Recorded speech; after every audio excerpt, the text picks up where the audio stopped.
అందరికీ నమస్కారం అండి. ఉమ్మడి ఆంధ్రప్రదేశ్లో ఉన్నప్పుడు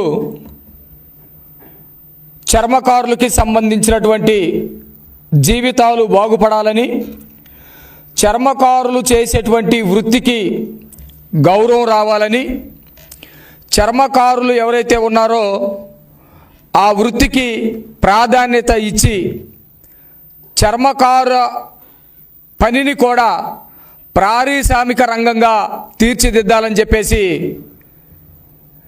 ఆనాడు చంద్రబాబు నాయుడు గారు ఆలోచన చేసి ఉమ్మడి ఆంధ్రప్రదేశ్లో రాష్ట్ర వ్యాప్తంగా మినీ పార్కులు, మీడియం పార్కులు, మెగా పార్కులు నియమించాలని చెప్పేసి తలచి ఉమ్మడి ఆంధ్రప్రదేశ్లో అనేక చోట్ల లిడ్ క్యాప్కి స్థలాలు కేటాయించడం జరిగింది.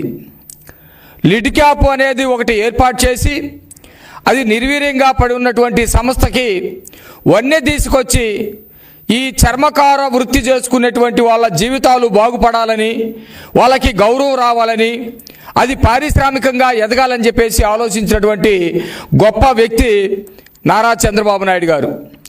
ఆ తర్వాత రాష్ట్రం విడిపోయిన తర్వాత కూడా దానికోసం నిధులు కేటాయించి రోడ్ల మీద ఎవరైతే చెప్పులు కుట్టుకుంటా ఉన్నారో వారి కోసం కూడా ఆలోచించి వెహికల్స్ ఇచ్చి కొంత అభివృద్ధిలోకి తీసుకొచ్చినటువంటి పరిస్థితి ఉన్న తర్వాత 2019 నుంచి 24 వరకు ఏదైతే జగన్మోహన్ రెడ్డి గవర్నమెంట్ వచ్చిందో అన్ని రంగాల్ని చూసినట్టుగానే, అన్ని వ్యవస్థల్ని నాశనం చేసినట్టుగానే, అందరు ప్రజల్ని ధ్వంసం చేసినట్టుగానే ఈ లిడ్ క్యాప్ సంబంధించినటువంటి ప్రజల్ని మోసం చేశాడు. లిడ్ క్యాప్ సంస్థని పూర్తిగా ధ్వంసం చేసినటువంటి పరిస్థితి జగన్మోహన్ రెడ్డికే దక్కింది. ఈ క్రమంలో మొన్న కూటమి ప్రభుత్వం అధికారంలోకి వచ్చిన తర్వాత చంద్రబాబు నాయుడు గారు, లోకేష్ గారు నన్ను లిడ్ క్యాప్ సంస్థకి చైర్మన్గా నియమించడం జరిగింది. వారికి ప్రత్యేకమైనటువంటి ధన్యవాదాలు తెలియజేస్తా ఉన్నాను. అయితే ఇది ఒక ఛాలెంజ్గా జగన్మోహన్ రెడ్డి మార్చేశాడు. అయినా కూడా చంద్రబాబు నాయుడు గారు, లోకేష్ గారు ఈ సంస్థని మళ్ళా బ్రతికించాలని, చర్మకారులు ఎవరైతే ఉన్నారో వాళ్ళ వృత్తికి గౌరవం తీసుకురావాలని, దాన్ని పారిశ్రామికంగా ఆంధ్రప్రదేశ్లో ఎదిగేటట్టు చేయాలని చెప్పేసి నిరంతరం ఆలోచిస్తూ ఉన్నటువంటి పరిస్థితి. ఈ క్రమంలోనే నేను చైర్మన్ అయిన తర్వాత రాష్ట్రంలో లిడ్ క్యాప్ సంస్థ గతంలో చంద్రబాబు నాయుడు గారు కేటాయించినటువంటి స్థలాలు ఎన్నున్నాయి, వాటిని ఏ విధంగా వర్క్లోకి తీసుకురావచ్చు, వాటిల్లో ఎక్కడెక్కడ ఏ పరిశ్రమలు పెట్టవచ్చు, ఈ వర్గాలకి సంబంధించినటువంటి వారికి జీవనోపాధి పెంచడంతో పాటు పారిశ్రామికంగా కూడా లిడ్ క్యాప్ని ముందుకు తీసుకెళ్ళిపోయి పారిశ్రామీకరణ చేసి అనేక మందికి ఉద్యోగాలు కల్పించి వ్యాపారంలో కూడా ఇది ముందుకెళ్లేటట్టు చేసి రాష్ట్రానికి రెవెన్యూ తీసుకురావాలనే ఉద్దేశంతో రాష్ట్రం మొత్తం కూడా దాదాపు ఈ 3 నెలల పాటు అనేక చోట్ల పర్యటించడం జరిగింది. దానిలో భాగంగా ఆంధ్రప్రదేశ్లో లిడ్ క్యాప్కు సంబంధించినటువంటి చర్మ పారిశ్రామిక రంగానికి సంబంధించినటువంటి ఒకే ఒక్క పరిశ్రమ ఉంది. అది కూడా ప్రైవేట్ వ్యక్తుల చేతుల్లో ఉంది. తడలో వరదాయపాలెం అనే ఆ ఒక చోట దాదాపు 100 ఎకరాల స్థలంలో అవంతి లెదర్స్ అని చెప్పి ఒక టానరీ మాత్రమే ఉంది. అది పూర్తిగా ప్రైవేట్ సంస్థ. దానిలో ఒక 1% మాత్రమే లిడ్ క్యాప్కి కేవలం వాటా ఉన్నటువంటి పరిస్థితి. మిగతా ఆంధ్రప్రదేశ్లో చంద్రబాబు నాయుడు గారు కేటాయించబడినటువంటి స్థలాలన్నిటిని కూడా జగన్మోహన్ రెడ్డి మొత్తం కబ్జాకి గురి చేసేటట్టుగా వైసీపీ నాయకుల చేతుల్లోకి వెళ్ళే విధంగా చేసినటువంటి పరిస్థితి కనపడతా ఉంది.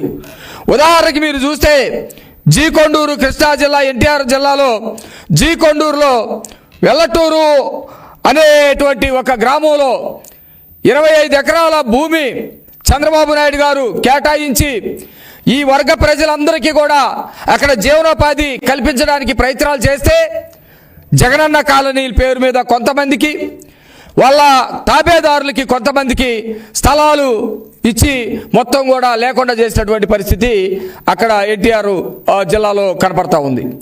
అడిగొప్పల్లో కూడా లిడ్ క్యాప్ భూముల్ని జగన్మోహన్ రెడ్డి మొత్తం కబ్జా చేసినటువంటి పరిస్థితి ఉంది. ప్రైమ్ ఏరియాలో ఉన్నటువంటి విజయవాడలో ఉన్నటువంటి స్థలాలను కూడా జగన్మోహన్ రెడ్డి లాగేసుకునేటువంటి ప్రయత్నాలు చేస్తే మేము వచ్చిన తర్వాత దాన్ని కొంత ఆపేటువంటి ప్రయత్నం చేశాం.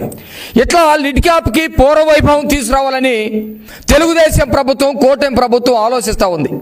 దీనిలో భాగంగా ఈరోజు ముఖ్యమైనటువంటి విషయం ఏంటంటే, ఈ 4 నెలల్లోనే జగన్మోహన్ రెడ్డి విధ్వంసం చేసినటువంటి లెదర్ ఇండస్ట్రీస్ డెవలప్మెంట్ కార్పొరేషన్ను కూడా ఈరోజు మళ్ళా పురోగామి వృద్ధిలోకి తీసుకొచ్చి, ఏదైతే పాత ప్రకాశం జిల్లా గిద్దలూరు నియోజకవర్గం ఉందో అక్కడ ఉన్నటువంటి ఎడవల్లి గ్రామంలో ఆనాడు చంద్రబాబు నాయుడు గారు కేటాయించినటువంటి 25 ఎకరాలు ఉంది. దానికి వాస్తవానికి దారి లేదు, డొంక లేదు. కానీ మేము వచ్చిన తర్వాత ఈ నెల రోజుల్లోనే, ఈ నెల 2 నెలల్లోనే ₹1 కోటి కేటాయించి అక్కడికి బ్రహ్మాండమైనటువంటి 60 అడుగుల రోడ్డు వేయటం జరిగిందని ఈ సందర్భంగా తెలియజేస్తూ ఉన్నాం. 60 అడుగుల రోడ్డు వేయటమే కాకుండా రేపు ఫిబ్రవరి 1వ తారీఖున ఎడవల్లి విలేజ్లో ఆ 25 ఎకరాల్లో కొంత భూమిలో ఒక లెదర్ మ్యానుఫ్యాక్చర్ ఫ్యాక్టరీని కూడా కట్టడానికి శంకుస్థాపన చేయబోతా ఉన్నాం. దీనికి గౌరవనీయులు ప్రకాశం జిల్లాకి సంబంధించినటువంటి మంత్రివర్యులు మా సోషల్ వెల్ఫేర్ మినిస్టర్ డోలా బాలవీరాంజనేయ స్వామి గారు, అట్లాగే ప్రకాశం జిల్లాలో ఉన్నటువంటి మిగతా మంత్రులు మేమందరం కూడా రేపు 1వ తారీఖున శంకుస్థాపన చేయబోతా ఉన్నాం. అక్కడ ఆ ఫ్యాక్టరీ రావటం వల్ల ఆ ప్రాంతంలో గతంలో తెలుగుదేశం ప్రభుత్వం ఉన్నప్పుడు ఎవరికైతే ట్రైనింగ్ ఇచ్చామో 300 మంది ట్రైనింగ్ అయినటువంటి వాళ్ళు ఉన్నారు. ఈ చర్మాన్ని ఏ విధంగా కట్ చేయాలి, దీంట్లో శాండిల్స్ ఏ విధంగా తయారు చేయాలి, షూస్ ఏ విధంగా తయారు చేయాలి, బెల్ట్స్ ఏ విధంగా తయారు చేయాలని చెప్పేసి ట్రైనింగ్ పొంది నిరుద్యోగులుగా ఉన్నటువంటి వాళ్ళు ఎవరైతే గిద్దలూరు ప్రాంతంలో ఉన్నారో వాళ్ళందరికీ కూడా మరి జీవనోపాధి దొరికేటువంటి పరిస్థితి ఉంది. ఆ విధంగా రేపు ఫిబ్రవరి 1వ తారీఖున ఎడవల్లిలో లెదర్ ఇండస్ట్రీస్ సంబంధించినటువంటి లిడ్ క్యాప్ ఆధ్వర్యంలో ఒక మ్యానుఫ్యాక్చరింగ్ యూనిట్ని అక్కడ తీసుకురాబోతా ఉన్నాం. అదేవిధంగా ఎన్టీఆర్ జిల్లాకు సంబంధించి ఇందాక నేను చెప్పినట్టు ఏదైతే ఎల్లటూరు ఉందో ఎల్లటూరులో కూడా ఒక 5-6 కోట్ల పెట్టి అక్కడ కూడా ఒక చిన్న యూనిట్ని తీసుకొచ్చేటువంటి పరిస్థితి తీసుకెళ్ళబోతా ఉన్నాం. ఇదే కాకుండా ఆంధ్రప్రదేశ్లో బాగా లెదర్ దొరికేటువంటి ప్రాంతం, ఇక్కడ ఏదైతే చర్మాలు ఉన్నాయో, చర్మాలు, దూడలు, గొర్రెలు, మేకలు ఇలాంటి వాటికి సంబంధించినటువంటి చర్మాలు ఉన్నాయో దేశంలోనే 2వ స్థానంలో ఉంది. ఇక్కడ దొరికేటువంటి ఈ చర్మాలన్నింటిని కూడా చెన్నై తీసుకెళ్ళి చెన్నైలో ప్రాసెసింగ్ చేసి మొత్తం కూడా ఎక్స్పోర్ట్ చేస్తూ ఉన్నారు. ఇక్కడ ఎవరైతే ఆర్టిజన్స్ ఉన్నారో వాళ్ళకి కానీ, ఎవరైతే వాటి మీద జీవనం కొనసాగిస్తున్నారో వాళ్ళకి కానీ, ఇక్కడ అమ్ముతున్నారో వాళ్ళకి కానీ ఎవరికి కూడా ఉపయోగం లేకుండా మొత్తం కూడా కొంతమంది దళారుల చేతుల్లోకి వెళ్ళిపోయి ఏదైతే రెవెన్యూ రాబడి ఉందో ఆ రాబడి కూడా ప్రైవేట్ వ్యక్తుల చేతుల్లోకి, దళారుల చేతుల్లోకి వెళ్ళేటువంటి పరిస్థితి కనపడతా ఉంది. దీని మీద మేము ఆలోచించాం ప్రభుత్వ పరంగా. ఎవరైతే ఆర్టిజన్స్ ఉన్నారో వాళ్ళకి మినిమం సపోర్ట్ ప్రైస్ అనేకమైనటువంటి పంటలకి కేటాయిస్తూ ఉంటారు. అట్లాగే ఈ ఆర్టిజన్స్ ఉన్నారో వాళ్ళకి కూడా మినిమం సపోర్ట్ ప్రైస్ ఒకటి కల్పించి వాళ్ళ జీవనానికి కూడా భద్రత కలిగే విధంగా ఒక ఇన్సూరెన్స్ సిస్టమ్ తీసుకొచ్చి వాళ్ళ మొత్తాన్ని కూడా సొసైటీస్గా ఏర్పాటు చేసి వాళ్ళ దగ్గర నుంచి ప్రైవేటు వ్యక్తులకి ఎవరైతే రిజిస్ట్రేషన్ అయి ఉంటారో ఆ రిజిస్ట్రేషన్ అయి ఉన్నటువంటి ప్రైవేటు వ్యక్తులు కొనుగోలు చేసి అక్కడ నుంచి ఎక్స్పోర్ట్ చేయాలి. తద్వారా సంస్థకి రెవెన్యూ రాబడి వచ్చే విధంగా చేయాలని చెప్పేసి కొన్ని ప్రయత్నాలు కూడా చేస్తా ఉన్నటువంటి పరిస్థితి ఉంది. వీటన్నిటి రీత్యా మేము చెప్పేది ఏంటంటే, ఈ రాష్ట్రంలో ఏదైతే చర్మకారులు ఉన్నారో వాళ్ళ జీవితాలు మెరుగుపడాలి, చర్మకారులకి సంబంధించినటువంటి పరిశ్రమలు ఇక్కడ రావాలి, వీటికి సంబంధించినటువంటి పారిశ్రామిక అభివృద్ధి జరగాలని చెప్పేసి ఈ లిడ్ క్యాప్ సంస్థ ఆలోచిస్తూ ఉంది. అట్లాగే మొత్తం దక్షిణ భారతదేశంలో మద్రాసు బేస్డ్గా ఈ వ్యాపారం అంతా కూడా జరుగుతూ ఉంది. ఆంధ్రప్రదేశ్లో వెట్ బ్లూ సెంటర్ రావాలి. ఏదైతే ముడి సరుకుందో దానిని శుద్ధి కర్మాగారాలు పేరు మీద శుద్ధి చేయాలి. శుద్ధి చేసినటువంటి వాటిని రెడీ టు గూడ్స్ అంటే ఎటువంటి వస్తువులైనా తయారు చేసుకునేటువంటి ఫ్యాక్టరీస్ కూడా రావాలి. వీటికి సంబంధించినటువంటి విషయాల్లో కెన్యా దేశానికి సంబంధించి టర్కీ దేశానికి సంబంధించినటువంటి పెట్టుబడిదారులతో కూడా మేము మాట్లాడుతూ ఉన్నాం. చాలామంది ఉత్సాహం చూపిస్తూ ఉన్నారు. ఆంధ్రప్రదేశ్లో అనేకమైనటువంటి వనరులు ఉన్నాయి. ప్రభుత్వం కూడా ఎవరైతే పారిశ్రామిక రంగాల్లో ముందున్నారో వాళ్ళందరూ కూడా ఆహ్వానిస్తూ ఉంది. వాళ్ళకి అనేకమైనటువంటి ప్రోత్సాహకాలు ఇస్తూ ఉంది. దానిలో భాగంగానే లెదర్ ఇండస్ట్రీస్ను కూడా ఇక్కడ డెవలప్ చేయడం కోసం మేము రావడానికి సిద్ధంగా ఉన్నామని చెప్పేసి మేము చాలామందితో మాట్లాడినప్పుడు వాళ్ళు కూడా ఉత్సాహం చూపిస్తూ ఉన్నారు. త్వరలోనే వాళ్ళతోటి చర్చలు కనుక పూర్తయితే గౌరవనీయులు ముఖ్యమంత్రి చంద్రబాబు నాయుడు గారి సమక్షంలో, లోకేష్ గారి సమక్షంలో అనేకమైనటువంటి ఎంఓవీలు కుదుర్చుకునేటువంటి అవకాశం కూడా ఉంది. అవి కనుక వెట్ బ్లూ సెంటర్ కానీ లేకపోతే లెదర్కు సంబంధించినటువంటి టానర్స్ కానీ ఇవన్నీ కూడా వస్తే అనేక మందికి జీవనోపాధి కలిగిద్ది, రాష్ట్రానికి రెవెన్యూ ఉంటుంది, అట్లాగే చాలా మందికి ఉద్యోగ అవకాశాలు కూడా కల్పించేటువంటి అవకాశం ఉంటుందని చెప్పేసి ఈ సందర్భంగా తెలియజేస్తూ ఉన్నాం. ఈ రాష్ట్రంలో ఉన్నటువంటి అనేకమైనటువంటి సంస్థలని, వ్యవస్థల్ని జగన్మోహన్ రెడ్డి పూర్తిగా నాశనం చేయటం, విధ్వంసం చేయటం గతంలో చూశాం.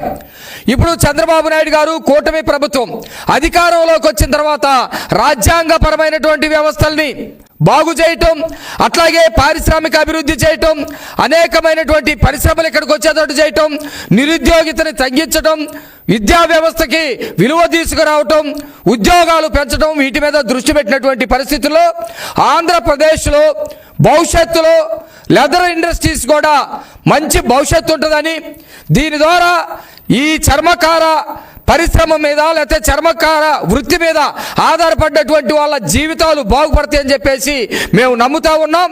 రేపటి 1వ తారీఖున ఏదైతే మొట్టమొదటిగా ఒక ఫ్యాక్టరీకి, ఒక సంస్థకి, ఒక మ్యానుఫ్యాక్చరింగ్ యూనిట్కి శంకుస్థాపన చేస్తూ ఉన్నామో భవిష్యత్తులో కూడా అనేకమైనటువంటి సంస్థలు వస్తాయని చెప్పేసి మేము అనుకుంటా ఉన్నాము. ఆ దిశగా పనిచేస్తూ ముందుకెళ్తా ఉన్నాం. భవిష్యత్తులో లెదర్ ఇండస్ట్రీకి ఆంధ్రప్రదేశ్ మంచి ప్రదేశంగా, పారిశ్రామికరణగా అభివృద్ధి చెందడానికి అవకాశం ఉన్నటువంటి ప్రాంతంగా మరి దీన్ని తీర్చిదిద్దడం కోసం ప్రయత్నాలు చేస్తున్నామని ఈ సందర్భంగా తెలియజేస్తా ఉన్నాం.